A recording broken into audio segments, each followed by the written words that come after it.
all of us put our reputations on the line every time we refer. How many of us have made a referral this year to a client? From a current client? Whenever we make that referral, we're putting our reputations on the line, are we not? Yes. So it's not a belief. It's not just a belief. We have to authenticate how that happens. We all know there's some blue suede shoe type people out there that talk a great game and they don't have anything to back it up. That's the difference.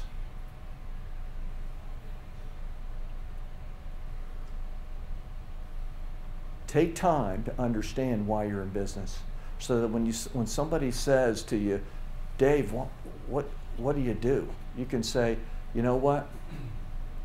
I'm an investment banker, and I do this because I get the opportunity to work with someone who has labored their whole life to create the value that they have, and now they want to realize that value.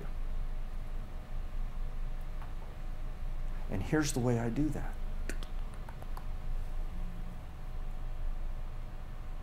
It's a hell of a big difference in saying that instead of, I'm an investment banker and we help people that are selling companies, middle market companies that are selling businesses. Wonderful.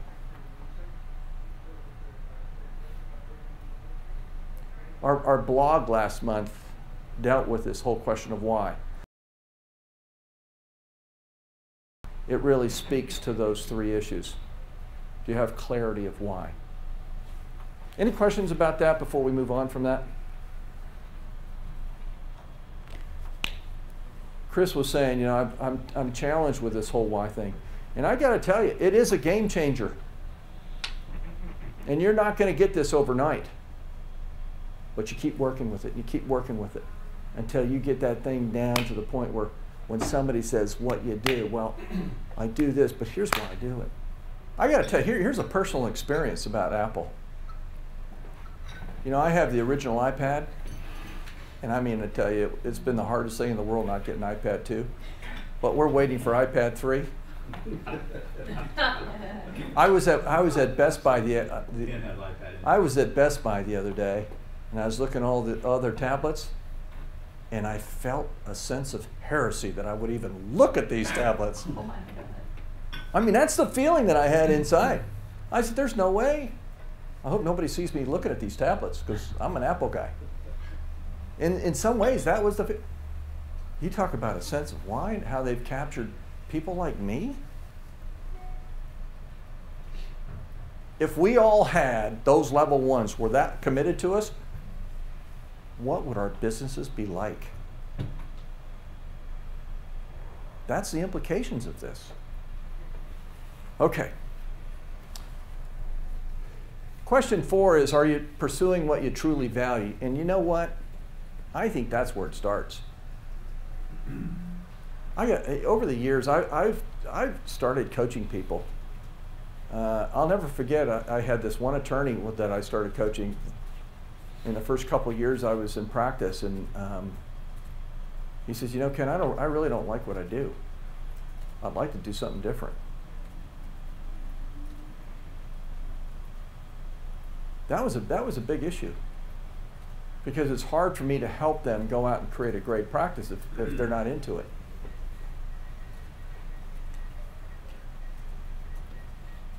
Here's the one thing I know, and you all know. Nobody said that business is easy. It's hard. But it's worth it if you value what you do. If you really value what you do, I don't care what potholes that we run into, or what the issues are, or what the competitive environment is, or what the economy is, we will prevail. Just like he prevailed in crossing that finish line at the marathon. If you don't value what you do, as soon as you start hitting the potholes and the issues get in the way, I'm out of here. I've seen, you know, we've all seen people just quit because they really weren't into their business. They didn't understand their why. They didn't value what they did. It's easy to quit, but I'll guarantee you, if you believe in what you're doing, you'll never stop. You'll find a way to help that client, to help those individuals. I got to tell you, it happened to me. When I decided to make the switch from this coaching practice I had, and I had a very successful practice, and I didn't really have to do anything, but I thought, wow, this would be really nice to build a community of professionals. I never realized how much work that was going to be.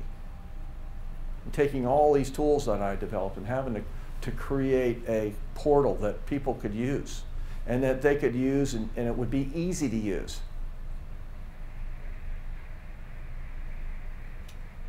I never thought about, all the issues it takes to attract people, because you've got a great message, but it's a lot of hard work. And what you do is you find different ways to get to people. I hit a lot of bumps in the road. And I won't stand here and tell you it's been an easy ride. It hasn't. But just to see you all here, it's worth it.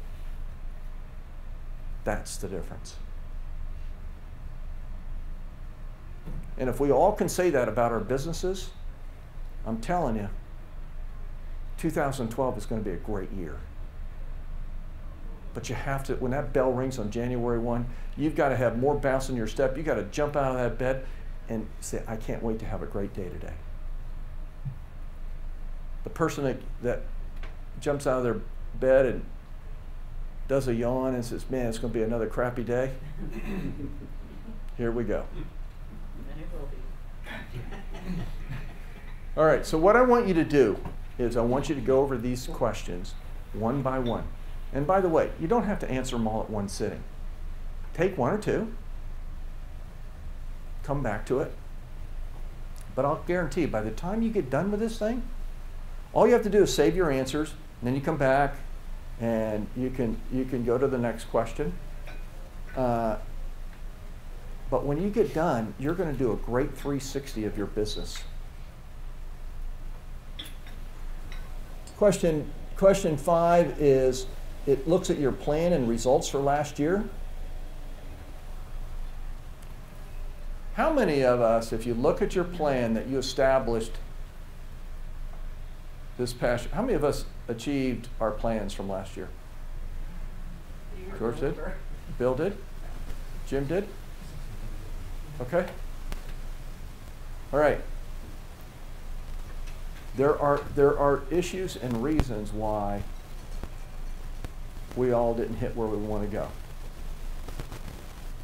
I mean, there's probably some of us, like me, there were areas of my plan that I hit, and there's areas of my plan I didn't hit. But you know what? I know what I have to do.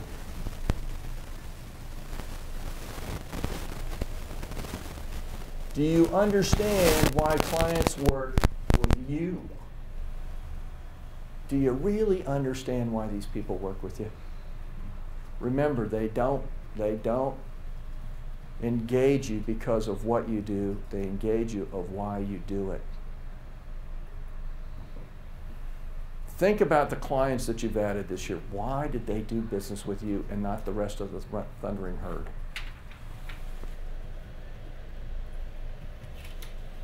Review your income. You know, your income, obviously for us as service professionals, every one of us is a business, because ultimately people are going to do business with us instead of the rest of the thundering herd. We have to understand that the net income that we stick in our jeans at the end of the year, that's the profit of our business. And as we get into the plan here, we're going to be talking about, are we in the right market segments? We have to look at this as a business. We have to be able to work with the right clients, because if we don't work with the right clients, we're not going to be able to make the margins that we need for our business to be successful. And on the other side of the continuum, if we try to be too greedy and go upstream, our competitors are going to squash us because we want the big kahuna. We need to understand where we can create the most value for clients and that we can generate the margins that we need for our business to be successful. So looking at your income is really important. How many people here feel they can do a better job of achieving their income level in 2012? Okay. Since you brought it up, Jim, I'll share it now, but I was going to suggest to you that any level ones that you've developed this year, this is a good time to recommit to each other. If James and I are level ones together, I might say, you know, James, it might be good for you and I to get together. I'd love to learn a little bit more about where you see your business going in 2012 and how I can help you. Sure, Ken, when do you want to get together? We get together, we're going to have that conversation. I want to learn about his business, but I also want to ask James, based on the relationship that we've had this year, how did you feel about that relationship? How did I come across? Do I give you the sense that I really am passionate about doing what I'm doing? I really need your advice on that. Is there something that I can do that I can improve on? These level ones are supposed to be people that are totally committed to you and you committed to them. And I'll guarantee you, when you ask that, you're gonna allow their veil to come down a little bit too, and they're gonna say, well, how did I come across? What can I do better? And now the relationship has just taken on a whole new level of commitment. So your level ones are a good source of getting that kind of feedback. How well known is your specialty? Question number 11. If there are things going on in the marketplace that you can dovetail on and that your specialty is really becoming it really helps you to put it out there, to put yourself out there as someone who is extremely knowledgeable in that area. Chris, hold this 1 second. Let me give you a good example. Chris and I know a guy, his name's Bob Romney. Anybody know the name Romney? I play golf with him. And believe it or not, Mitt is his second cousin. And the other day he and I are playing, and he says, yeah, you know, he says, I think when I retire, he sold a computer company and made a bunch of money, and he says, I think when I really retire, he says, I think I'm going to run for office. Romney name will already be out there, you know, it's a brand. So I thought that was interesting, you know, he's just going to dovetail on that. You're not competing with anybody, but we all need to be able to stand out in the crowd. What have you done to position yourself as an expert in your marketplace? Have you written articles? Have you given talks? Have you done white papers? What is it that you've done that really helps you stand out as an expert in your marketplace? Think about that. Because the one thing I know, you can't be vanilla. If you're just one of the thundering herd, you're not going to be able to stand out. It's all about productivity. I'm telling you what, yeah, I am an Apple fan, but I'm not an Apple fan for Apple. I'm an Apple fan because what they do helps me be more productive. This iCloud is awesome. I never have to worry about, you know, I don't care if I'm on my MacBook Pro, my iMac, my iPad, or my iPhone. Everything's always there. That's important to me. I also have my PC laptop. I don't like to admit it, but I do. And I got a big PC on my desk as well. So whatever it takes to help with productivity, I do. But I'm not just suggesting that technology is a game changer. But you know, there's a lot of things that you can do in your office to make you more efficient. What's our most important commodity? Time.